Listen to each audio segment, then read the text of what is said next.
Assalamualaikum warahmatullahi wabarakatuh. Selamat pagi teman-teman. Berjumpa lagi dengan kakak. Nah, pada video kali ini kita akan belajar mengenai materi mengenal magnet di kehidupan. Yuk kita belajar bersama-sama. Simak videonya sampai akhir ya. Oke teman-teman, adapun tujuan pembelajaran pada hari ini yaitu yang pertama, peserta didik mampu menganalisis sifat-sifat magnet. Yang kedua, peserta didik mampu menentukan benda-benda yang dapat ditarik oleh magnet. Yang ketiga, peserta didik mampu menyebutkan manfaat magnet di kehidupan sehari-hari. Dan yang terakhir, peserta didik mampu membuat magnet dengan bahan-bahan sederhana. Pernahkah kamu melihat benda yang menempel di pintu kulkas? Benda yang menempel itu disebut dengan magnet. Nah, kira-kira kenapa benda tersebut dapat menempel ya? Jadi, untuk mengetahui mengapa magnet bisa menempel di pintu kulkas, kalian harus mengerti tentang magnet. Yuk kita belajar mengenai magnet. Baik teman-teman, langsung saja kita masuk ke materi. Teman-teman, ada yang tahu nggak apa itu magnet? Jadi, magnet adalah benda yang memiliki kemampuan untuk menarik benda-benda yang ada di sekitarnya, seperti besi dan juga baja. Seperti itu ya teman-teman. Nah, selanjutnya kita akan membahas sifat magnet. Magnet memiliki kemampuan menarik benda lainnya dan membuat benda lain tersebut menempel. Namun, tidak semua benda bisa ditarik oleh magnet ya teman-teman. Hanya benda-benda yang mengandung logam seperti besi dan juga baja. Baik teman-teman, selanjutnya temukan benda-benda yang dapat ditarik oleh magnet. Yang pertama ada baterai, yang kedua ada baut, ada benang, ada tang, ada buku, ada plastik, kunci, dan juga pensil. Kira-kira benda-benda apa saja ya yang dapat ditarik oleh magnet? Nah, benda yang dapat ditarik magnet yaitu seperti baterai, baut, tang, dan juga kunci. Sedangkan benda yang tidak dapat ditarik magnet seperti buku, plastik, pensil, dan juga benang. Apakah kalian tahu kenapa tidak semua benda dapat ditarik oleh magnet? Ya benar, karena hanya benda yang mengandung logam, besi dan baja saja yang dapat ditarik oleh magnet. Misalnya seperti baterai, baut, tang, dan juga kunci. Seperti itu ya teman-teman. Nah, teman-teman, selanjutnya kita akan membahas kutub magnet. Magnet memiliki dua kutub, yaitu kutub utara dan selatan.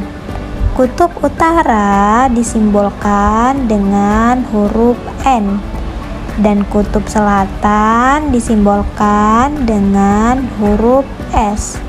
Nah, teman-teman dapat melihat gambar pada ini ya. Di situ ada simbol N dan S. N itu untuk utara, S itu untuk selatan. Nah, teman-teman, selanjutnya kita akan membahas medan magnet. Medan magnet adalah daerah di sekitar magnet yang mengalami gaya magnet. Karena inilah magnet dapat menarik atau menolak benda di sekitarnya. Nah, selanjutnya kita akan membahas garis gaya magnet. Garis gaya magnet adalah arah medan magnet yang berupa pola garis yang terbentuk di sekitar medan magnet. Arah gaya magnet selalu memiliki arah dari kutub utara atau simbol N menuju ke kutub selatan atau simbol S. Seperti itu ya teman-teman. Menurut kalian, pasangan magnet manakah yang akan menempel atau tarik-menarik jika didekatkan? Ayo, ada yang tahu nggak? Jadi teman-teman, kutub magnet yang sama akan saling tolak-menolak.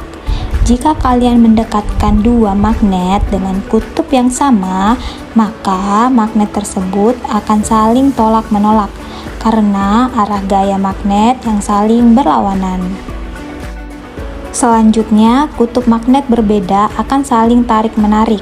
Jika kalian mendekatkan dua magnet dengan kutub yang berbeda, maka magnet tersebut akan saling tarik-menarik karena arah gaya dari dua magnet tersebut searah menuju kutub selatan. Teman-teman, selanjutnya kita akan membahas macam-macam bentuk magnet. Nah, macam-macam bentuk magnet ada magnet yang berbentuk U, magnet silinder, magnet jarum, magnet batang, dan magnet cincin. Teman-teman dapat melihat pada gambar tersebut ya. Nah, teman-teman, apakah kalian suka berpetualangan? Seseorang yang berpetualangan harus bisa menguasai kompas ya, karena kompas merupakan alat petunjuk arah sehingga kalian bisa membaca peta dengan benar dan tidak tersesat dalam perjalanan. Nah, teman-teman, kompas merupakan salah satu penggunaan magnet sebagai alat navigasi petunjuk arah mata angin. Seperti itu ya, teman-teman. Oke, selanjutnya kita akan membahas magnet di sekitar kita. Magnet bisa ditemukan di barang-barang sekitar kalian loh. Biasanya magnet ada di peralatan elektronik karena magnet memiliki gaya magnetik yang dapat menghasilkan gerakan dan suara. Coba kalian temukan barang-barang tersebut. Baik teman-teman, selanjutnya kita akan membahas penggunaan magnet. Magnet berperan penting dalam membantu kita melakukan aktivitas sehari-hari.